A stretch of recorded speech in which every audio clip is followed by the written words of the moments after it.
Mexican food, pasta. Yung spaghetti natin na orange ay hindi masyadong korsonada ng asawa. May patrabaho kami ngayon, so kaya nagluto na rin ako nito para na rin sa trabador.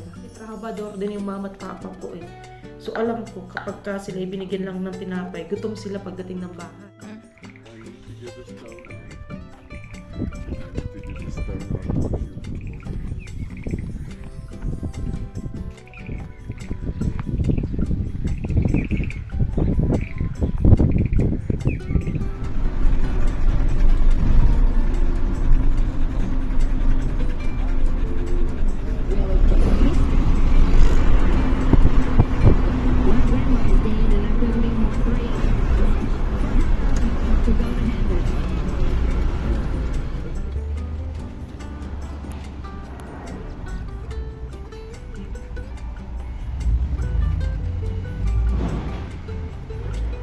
Sami.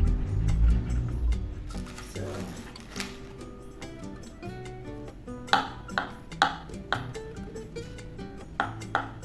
ang lulutuin ka ay what is spaghetti.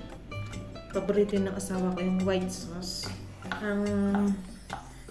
Yung spaghetti natin na orange ay hindi masyadong korsonada ng asawa ko.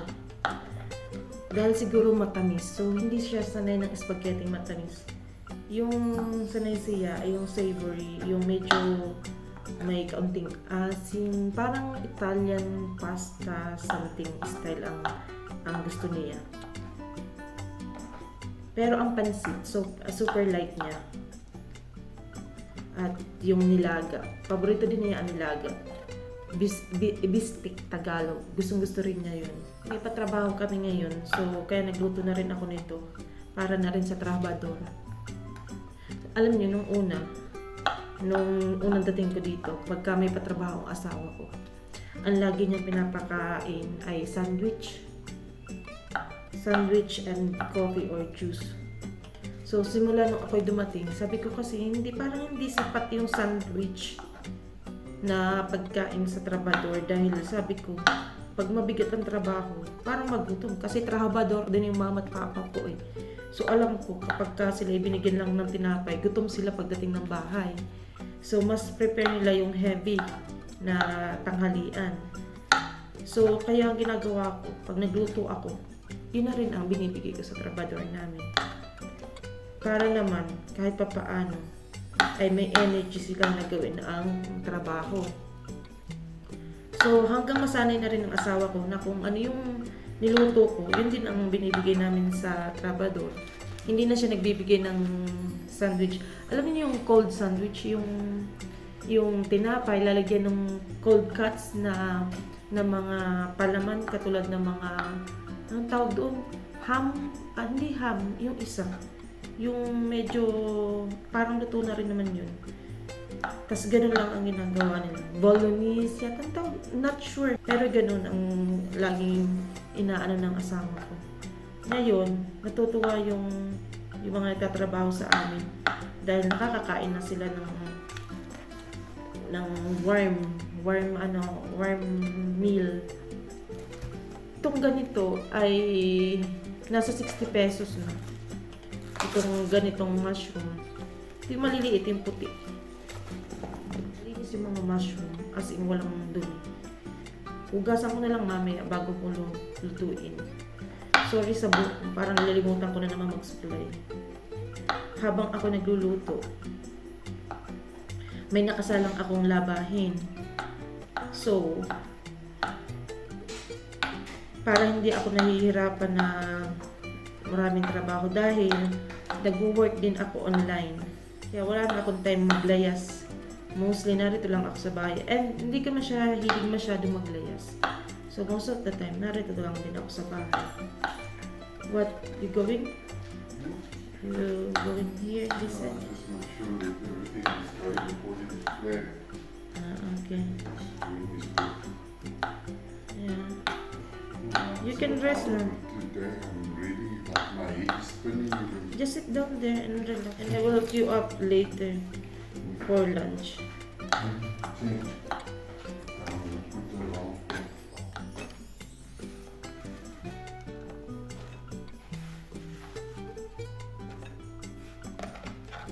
Gilang na tayo ng white onion.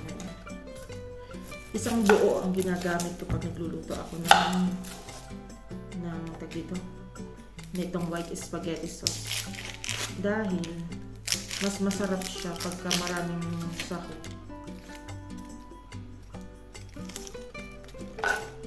Boil lang natin gino.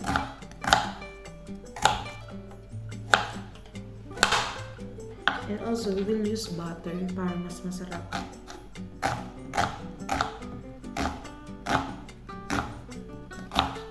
So, ito bali, pag nagluto ako ng ganito, halos siya lang ako makain. So, ang nangyayari ay nilalagay ko sa mga Tupperware. So, pagtapos ipipreser namin.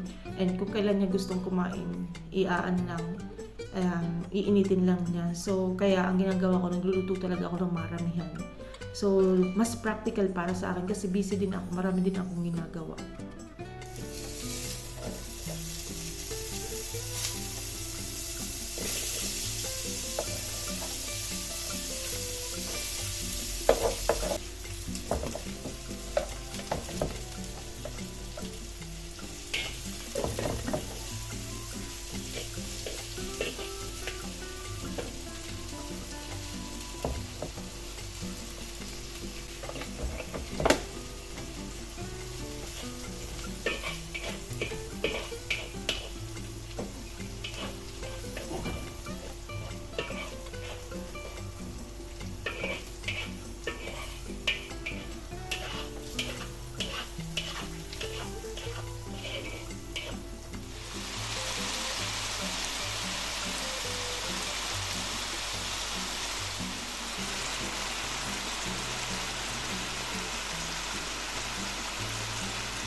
Tsura.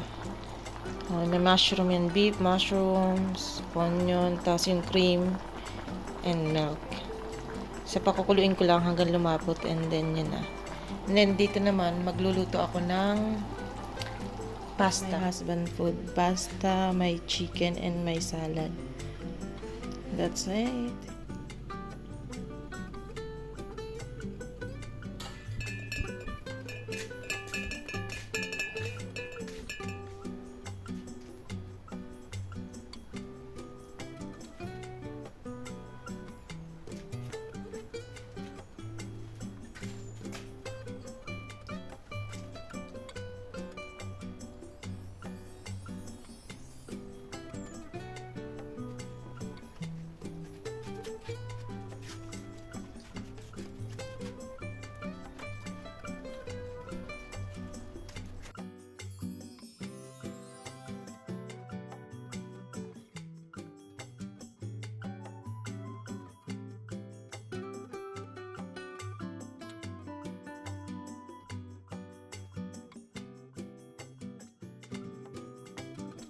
And that's it for today. Thank you for watching. Please don't forget to subscribe, like, comment, and share. Bye! See you!